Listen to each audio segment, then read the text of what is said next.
Hello, and welcome to Havoc Wargaming, dedicated to bringing you the uncommon. For those of you who haven't met me, my name is Ron, and today we're going to do a playthrough video of Force of Virtue by Masterstroke Games. So let's get started.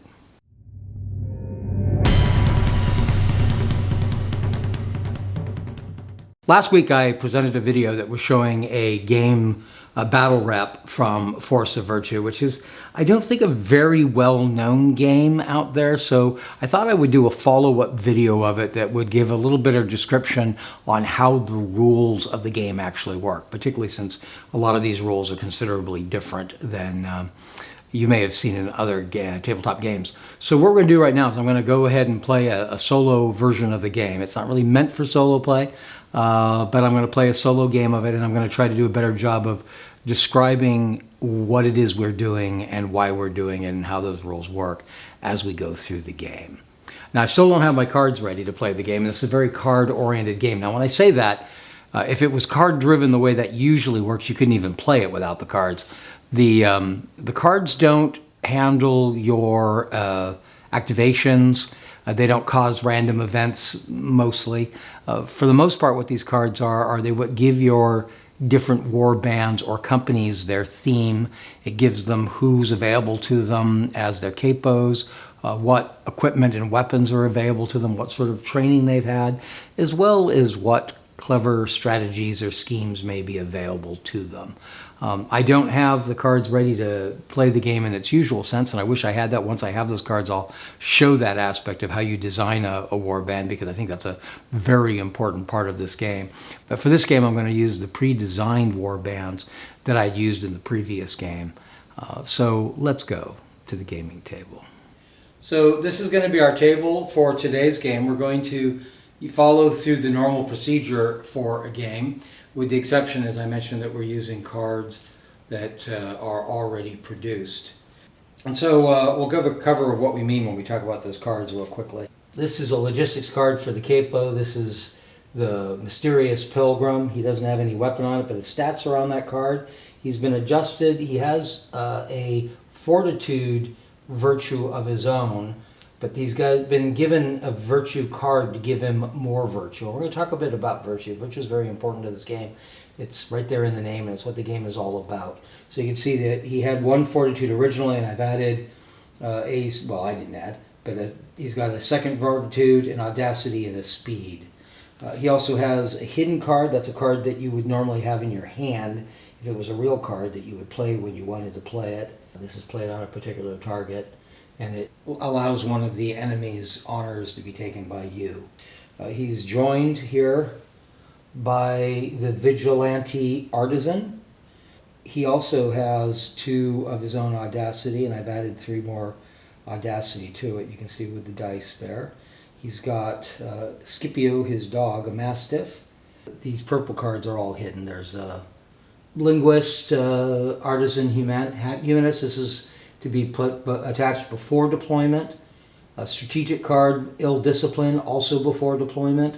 Strategic card, Night Attack, before deployment. And strategic card, Undetected Advance, placed before deployment. So in reality, we will pick those before deployment cards. We'll talk about those before we actually begin the game, and that can change the setup for the game. Right now, there are a couple of these cards, the pikeman cards there, give a choice of pikemen or halberds. They are veterans, which gives them the virtue card on the right there. That gives them 2 prudence and a speed, but they have no command range, so it can only be used by themselves. That will only be 3 figures, not the 6 you see there now. Then there's a choice of 1 or 2 options. I'm going to make those choices after pre-deployment. On the Orsino side, in a similar fashion, we have the knight himself. This is Bruno right here. Bruno has a choice of an arming sword or a mace. There's a logistics card which gives him a few other choices, a sword and dagger or a warhammer. I've got figures there for that possibility. I have a choice of adding more virtue to one of my capos as 2 speed and a prudence, or taking enemy of God, pity, and mercy. But I already do have a virtue card for 2 speed and 1 prudence right there. that is placed on Bruno. I have an honor card that's played at the start of a round that causes fear, and one that is that his vengeance may not be feared. So that's all just Bruno. Bruno is joined by Antonio. Antonio is a marksman. You see him there. Right, I've given him an arquebus. He has a choice of an arquebus or a heavy crossbow. He has an additional fortitude card, which is giving him a prudence, a fortitude, and audacity. He also is carrying Grizzly Trophies. That technically is a before deployment card, but that's attached to one of the capos. It'll be attached to him, and it increases crit fail chances. 2 groups of skirmishers. They can be armed with crossbows or arquebuses. I also have 2 option cards, which can give me either a group of mercenaries armed with halberds or pikes, or a give heavy armor to one of my units. So that's something I have to think about. What I'm going to do is I'll take the mercenaries. Now, the very first thing you would do in this game, according to the rules, is determine what sort of game you're going to play. Whether you're going to play what they call a cooperative game or a competitive game. Now, they're not using cooperative in the usual sense. You're still going to be playing player versus player in a cooperative game. What they actually mean in this game, when they say that, is that you're cooperating the players, not the characters, but the players are cooperating with the intention of a singular goal, which is to make a good story. So it's more of a meta sort of cooperation as opposed to a strong competitive game. We're going to go ahead, I mean, after all, I'm playing myself. So I'm going to go ahead and do the cooperative. So the next thing we'll do is we'll roll for a random setup. There's a chart in the book, and we're going to make use of that chart. First thing we're going to do is we're going to roll a d3 to determine what's being led. 4. So it's a 2. We're leading an assault against a 3, against scattered groups, in order to capture an assassin. Okay, that'll work. We're trying to capture an assassin. And the purpose is to send a message.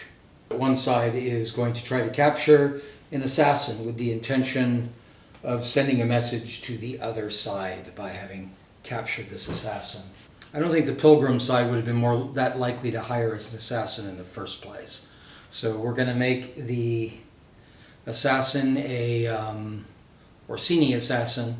The Orsinis are going to be the defenders. Normally we would actually decide after one side would set up the table and the other side would decide what's going to be the attacker or the defender, and we go from there. But I just think it fits this genre far better, or the storylines so far better. So the Pilgrim and his artisan band of apprentice revolutionaries are going to try to catch an assassin. Now, in an assault has to do with how many people you put out there. That means that there's going to be 3 objectives.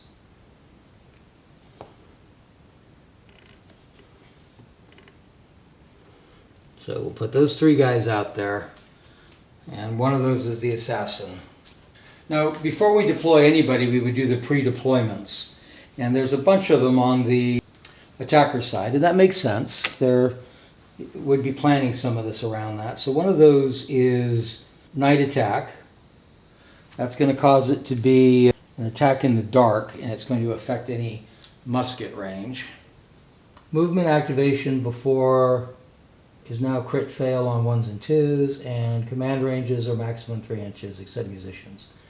Dark, unless the target is within 3 inches of the light sources, maximum range for actions is now 12. So we get to put some light sources out. I'm going to put one there, one over here, and one over there. Those give off light within 3 inches.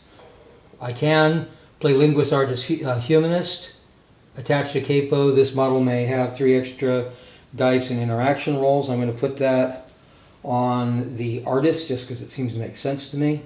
The other side, before deployment, is Grizzly Trophies. That's going to be on Antonio because I don't really have a choice by the way these cards were laid out. I have a choice of either the Prudence or the Enemy of God. I'm going to take Prudence because Orsini's side is really low on Prudence. I did skip one part of the game. The very first thing, right after you determine what sort of game you're going to play, collaborative or competitive, is you then decide the size of the game. And that's going to be based on the number of cards. This is basically a 12-card game. Go ahead and look at Scattered. Defender and the attacker will take turns deploying groups at least 12 inches away from each other. Defender places the first group.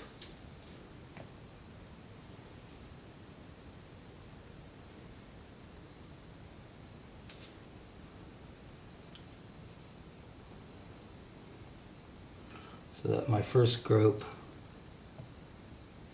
is the marksmen and the bows.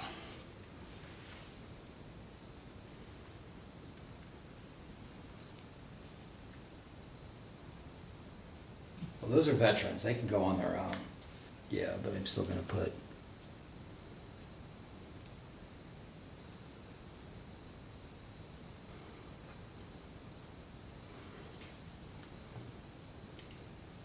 They're done. And we'll put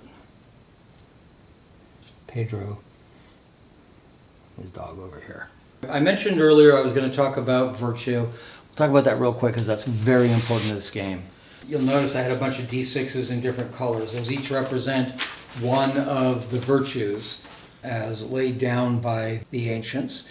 These are the virtues used in certain fencing masters' texts. But they're also based very similar to the humors. They're different terms than the humors, but they sort of match up with those. There's prudence, speed, audacity, and fortitude. These are designing or creating the character that is your fellow. The Mysterious Pilgrim clearly is a veteran soldier, and doesn't have a lot of any of the virtues specifically, but he has all of the virtues, but except for prudence, he has most of the virtues. And so you're going to use these dice. These dice act as your activation points. They're used for your rolls, skill rolls, and for aiding to those skill rolls on your movement, melee, and shooting. They also work to handle your morale. You have to have a capo with unburnt virtue in your area, or your guys just disappear. A series of turns is called a round. You can make certain numbers of actions during a round based on how many actions are on your card and how many faith. The number of actions is how many actions they can actually take through the round. The amount of faith is how much virtue can be spent on them throughout that round. The actions that you'll take for a player's turn is to either take an action with a capo. That's a little misleading. You can pass. That will forfeit the rest of your turns for that round. Or you can sound the retreat, which ends the game and forfeits any unresolved objectives. All of your soldiers, this is why that virtue is so important for the morale and that you're being close to your capos. Your soldiers are all mercenaries and they're professionals. They're not here to give their life for your cause. Your cause may not even matter much to them. They'll just disappear. And with that in mind, it's better to save them. So particularly if you're playing a campaign, and this game is designed around playing campaigns, sometimes really short campaigns and very quick, but still, you don't want to just kill your people uselessly. Now, when I say it's a little misleading, take an action with a capo. It is always a capo you're actually activating. You're activating a capo, and he's deciding who to order. And those orders are the actions they mean on the cards. And in any capo, as long as he's got the virtue to spend, can activate any number of figures within his command range. That command range is usually 3 inches, but they do have to all be given the same exact order. What I mean by exact is if you're like ordering a move, they all have to move in the same direction. You can't have one guy move off the reverse direction. That would take a separate activation. These actions, if the capo is not involved in the movement or the action, then they don't count against his actions per round. But he is spending the virtue. Let's us, first instance, decide we're going to, for the first turn of the game, we're going to go ahead and activate the pilgrim. He's over here in the green with this group of pikemen. Actually, most of them have bills, but the cards say pikemen. He's got 4 virtues he can use. The obvious one here would be speed. You can use as many or as little of these as you want. I'm only going to use the one speed, I think, right now, because I don't want to just waste them, and we're kind of far away. So I'm going to roll a die. If it is a 6, it is a critical success. If it is a 1, it is a fumble. And that's where you really get the feel of what is meant by the virtue, because there's special effects on the chart for what happens with a critical or with a fumble, and they're based entirely on what that fortitude is and what it was you were doing. But we're going to roll 1 speed die for this whole group to try to get them moving. So I rolled a 3. Movement is, in the basic game, is 3 plus a d3. So that's going to be 5 inches. They all have to go the same way. Cover might be good because there's a bunch of, well, right now they have the advantage they're in the darkness. Yeah, I'm going to move them over this way.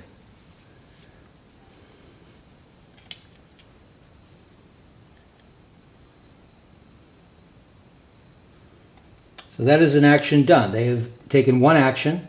Most of them have 2 actions available to them, and 1 virtue has been spent on them. I need to put the virtue somewhere different so that I know I've spent it.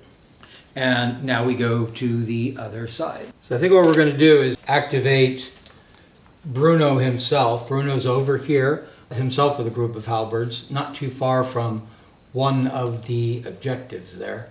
Keep in mind, he doesn't have to take the objectives. It's the attacker's job to take objectives. It's his job to keep them from doing that.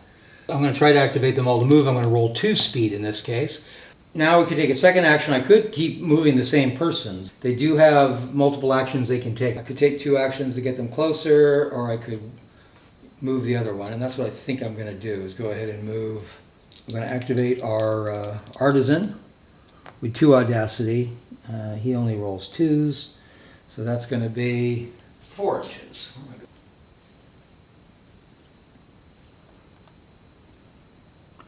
With the dog. Crit failure with an audacity was moved directly towards enemy unit.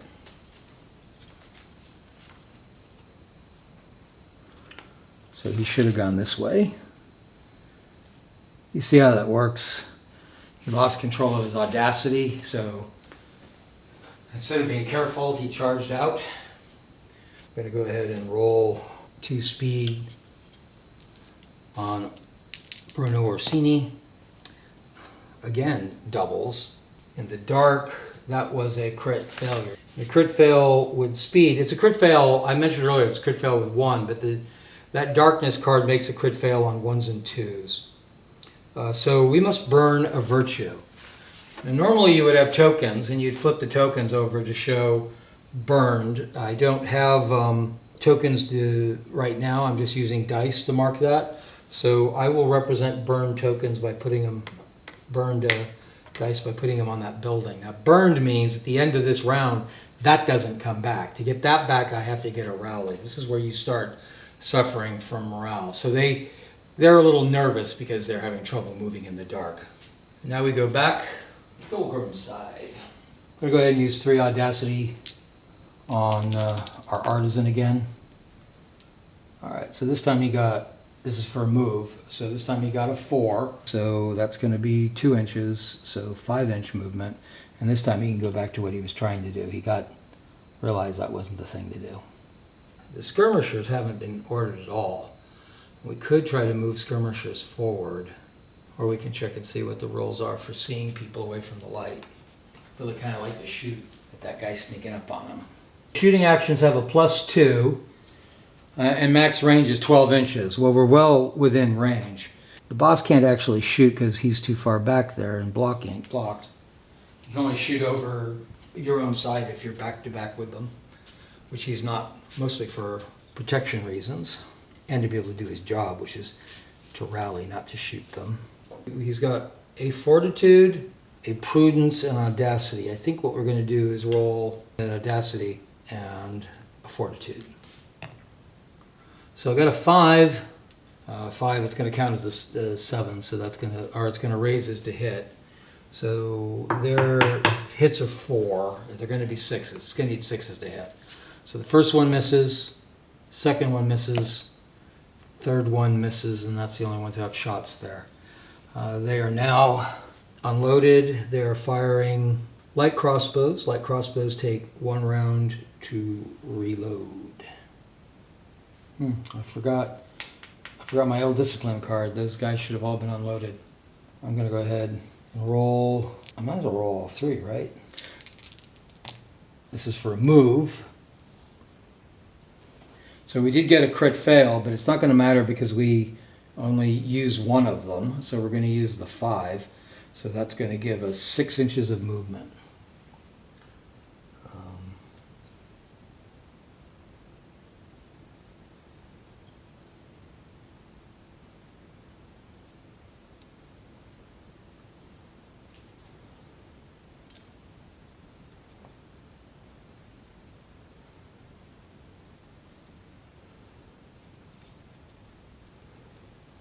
And we're going to leave these dice aside to remind us, because if we attack back here, he can use those dice as an attack. Fight reaction.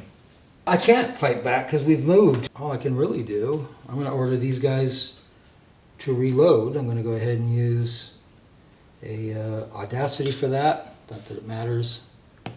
And it's going to be a success. It just doesn't, is a roll, don't roll 1. So that comes back off. So I'm going to have to pass for the pilgrims. So it's going to fall back to the Orsini. Orsini's going to go ahead and try to rally.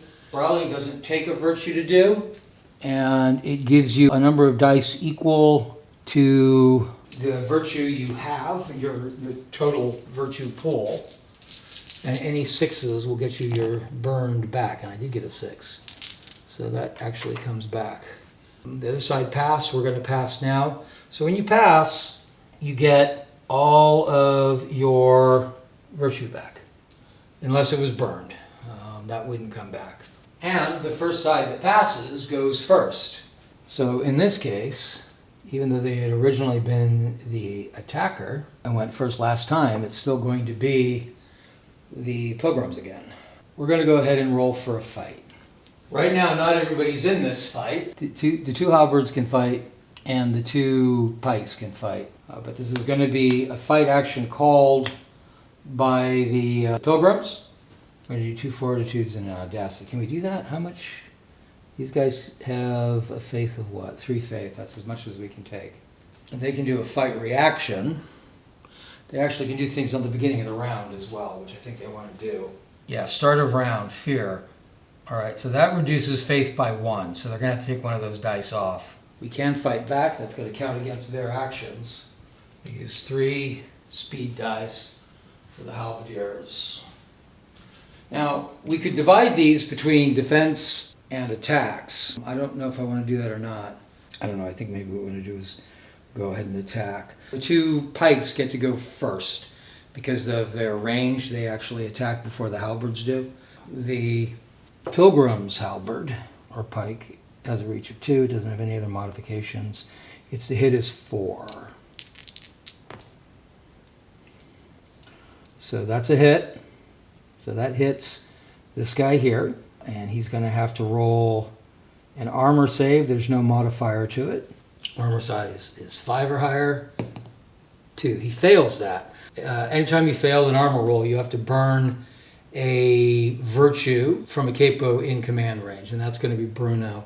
So Bruno's going to go ahead and burn a prudence, and now we have to roll a wound for that. And the wound, he wounds on a 5 or higher, so if I roll a 5 or higher, he's wounded.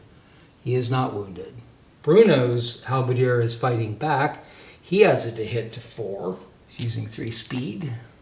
He has a critical success with a speed. So that's still going to count as a hit, because it is a 6, so that's still a hit. but it's also going to be a critical speed success on a melee. So roll another speed attack die. If it hits, treat it as a separate attack. So we roll that. 3. That is not a hit, but the other one was. So that's a successful hit on this halberdier.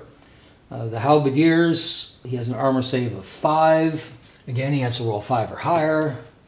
He does not. He has to burn. I'm going to burn one of his own. I'm going to burn one of his prudences. And now we roll to see if he's actually wounded, which is at 5 or higher. And he is. Now, having been wounded, burn off another virtue to roll that again. Normally I wouldn't do that because he's just a normal guy. But these guys, they're veterans. They have their own. I might as well do it. So I'm going to roll again. But he can't do this a second time. Whatever the result of this is will stick. It's 5, so he's still dead. So that's our first casualty of the game. Now that mattered. Pikes, because of their range, actually took place first. That just actually reduced one of the attacks. That man was going to be able to swing back. These ones are simultaneous. So this halberdier on that halberdier needs 4s to hit. That's a hit. The halberdier back also hits. The pilgrim has an armor save of 5+. He does not make it. So he's going to have to burn. Now we roll to see if he's wounded, which is on a 5 or plus. He is wounded. I can't afford to keep spending. I lost a guy. I'm going to burn. So it didn't matter. So he's dead. This is hurting. For their hits on the Orsini guy, because that hit still hit, needs a 5 or higher to do damage, and it doesn't even get to the armor. This is not a good turn for the pilgrims. So the pilgrims took their action. There was a fight reaction. Roll an audacity for movement. Might as well 2-2 for the artisan. 5 inches. He doesn't need to go 5, so he contacts. He's ready to do an interaction. Now it's going to go back to the Orsini group. I'm going to spend the speed to move. 1. Crit fail. Crit fail on a speed for a movement. No, I think that's burn. Yeah, we got to burn a virtue. Supposed to be an unspent virtue. I only have the 1, so I will have to spend that. That's not good. I'm going to attempt to rally. Is that what I want to do, or do I want to move forward? I think I'm going to move forward. Dangerous. Completely outnumbered. Fortitude. This is movement. It's going to burn. It's not a good thing. It's going to fall to Orsini. Orsini's going to try to roll for rallying because he needs to. He got nothing. Pilgrim is going to also roll for rally, and he needs to. Oh, not good. That's probably just cost us the game. I misused my virtue big time. That was only second action for both of them. I can do this because the leaders aren't in combat. If they were in combat, they couldn't do this. I'm going to roll for Orsini. Orsini manages to get one of his back. And nothing on this side. Orsini passes, and then the pilgrim passes. Then it's the order of the round. We begin turn 3. Orsini this time stopped first. So Orsini's going to use 2 dice to roll movement forward. And he gets a 5. So that's going to be 6 inches forward.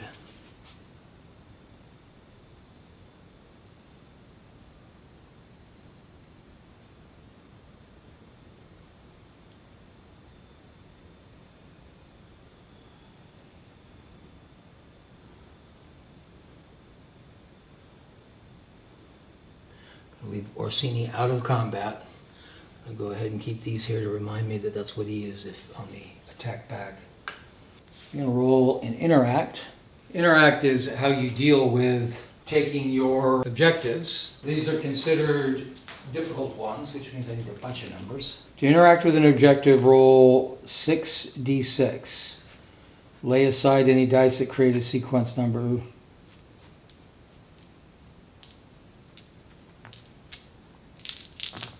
What we're looking for counting in orders. So we've got a 5, 6, and 1 because it can wrap around, and then we'll have to roll the other ones at another action. Choose the Orsini. I believe they can just use that right now because it's their next action, fight action. Let's go ahead and add a die. This is important.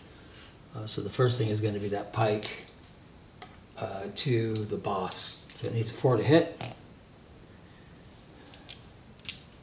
And we certainly have a 4. Pilgrim defends on a 6 or higher. He fails that. He's going to have to burn one of his points. And then he has to roll 4 or higher. He's wounded.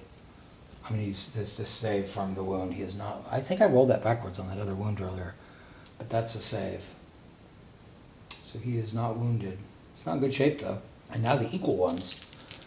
The halberdier misses. Our guy's going to attack back. All he's got is a fortitude. He needs a 3 to hit, and he misses. We can still spend one of these over here and roll another 3 dice. Nope. Go back to Orsini. Orsini's going to try to rally. Gets it back.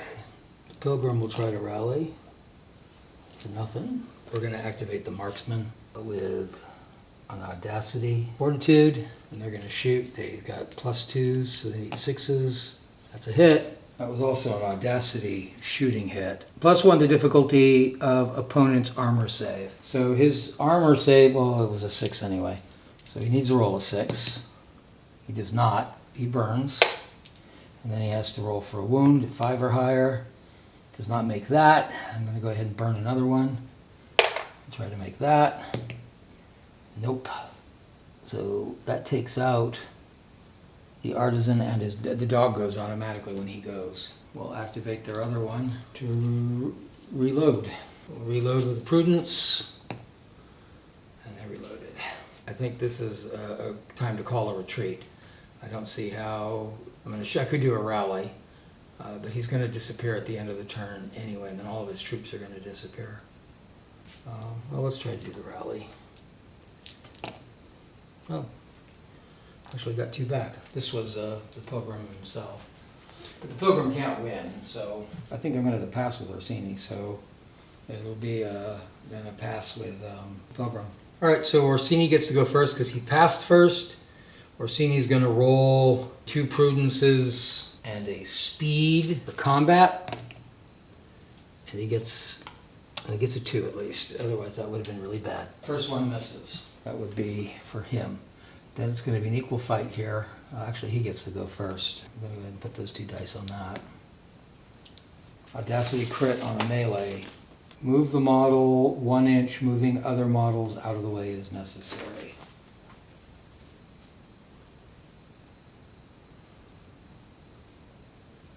Now it's the equal fights. So that's going to be a success with audacity. In addition to your hit, you may roll another die. On a 4, your opponent must burn a virtue. 4. Then we have the 2. An audacity hit. In addition to your hit, you may roll another die. On a 4, your opponent must burn a virtue. All right, so I'm burning a virtue too, but we still have the defenses. So that guy has a defense for being run through. That is a failure. They're both going to be pulled. And he's dead. Commander gets a hit too. Does do the hit. So the hit's going to be armor save has failed, burns 2, and then he saves. So I don't know if I can call the retreat now. Engage. I also cannot rally now. All right, so he'll have to pass. Orsino might as well pass, because then in the beginning of the next turn, the Pilgrim and his guys leave. So that is the end of the game. The Pilgrims lost over half their people, didn't they? So this is not a Pilgrim victory.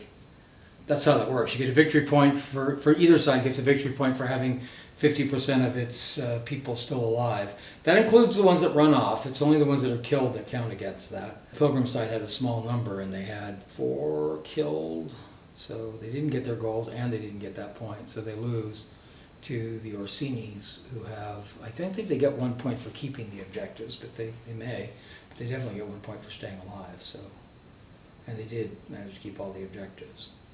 So that's basically how it went. I may have made some mistakes. It's easy enough to do when you're running games like this, particularly a brand new game that you're not familiar with yet. But you also have everything else going on in your head. But I hope I gave you a better idea of how the game works than I did in the previous one. I tried to explain what I was doing through it all. I find this game really a lot of fun. I'm going to be running it tonight as well with the club. If you have any questions or want any more information about Force of Virtue, please let me know in the comments down below. Also, if you've enjoyed the video, I hope you'll hit like. And if you'd like to receive further notifications for videos like this one that may help you determine how to better spend your money or time in your tabletop wargaming hobby, then I'll hope you will hit subscribe and ring our notification bell. Till next time, cheers.